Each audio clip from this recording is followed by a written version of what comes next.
কিছুদিন আগে আমাদের একজন সহযোদ্ধা শরীফ ওসমান হাদিকে গুলি করা হয়। তিনি এখন জীবন মৃত্যুর সাথে পাঞ্জা লড়ছেন।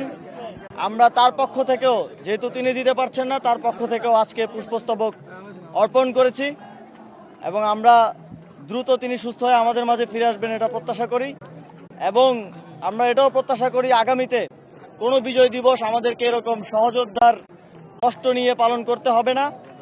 পরাজিত শক্তি বাংলাদেশকে অস্থিতিশীল করার জন্য, দেশের ভিতরে প্যানিক ছড়ানোর জন্য এবং যেই ফ্যাসিবাদ বিরোধী আন্দোলনের যত রাজনৈতিক দল আছে তাদের মধ্যে বিভাজন তৈরি করার জন্য এই ধরনের গুপ্ত হত্যা চালাচ্ছে এবং আরও অনেককে গুপ্ত হত্যার হুমকি দিচ্ছে। আমরা জানি এ ধরনের গুপ্ত হত্যা কারা করে।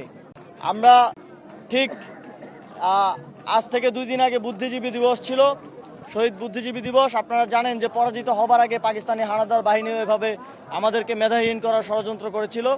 ঠিক একইভাবে পরাজিত হবার পরে ফ্যাসিস্ট নিষিদ্ধ আওয়ামী লীগও আমাদেরকে নেতৃত্বহীন করার জন্য এ ধরনের একটি ন্যাক্কারজনক ঘটনা ঘটিয়েছে। তবে বাংলাদেশের মানুষ ঐক্যবদ্ধ আছে। এই ঐক্যের মাধ্যমেই আমরা মনে করি বাংলাদেশের মুক্তি সম্ভব এবং সামনের দিনে এ ধরনের কোনো ফ্যাসিবাদী শক্তি আমাদেরকে কোনো ধরনের ভয় দেখাতে পারবে না।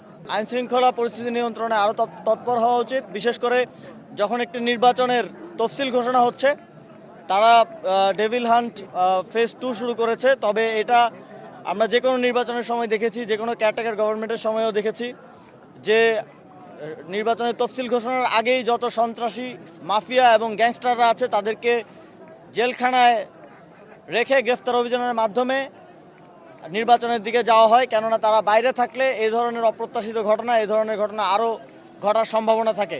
এক্ষেত্রে আমাদের সরকারের প্রতি আহ্বান থাকবে যে ডেভিল হান্ট ফেজ 2 তারা শুরু করেছেন, তারা যেসব সন্ত্রাসীদের ক্রিমিনাল রেকর্ড আছে তাদের রেকর্ড দেখে এবং যারা চিহ্নিত মাফিয়া এবং গ্যাংস্টার আছে তাদেরকে জেলের ভিতরে ভরে তারপরে নির্বাচনের দিকে যাক, তাহলে একটি সুষ্ঠু নির্বাচন সম্ভব।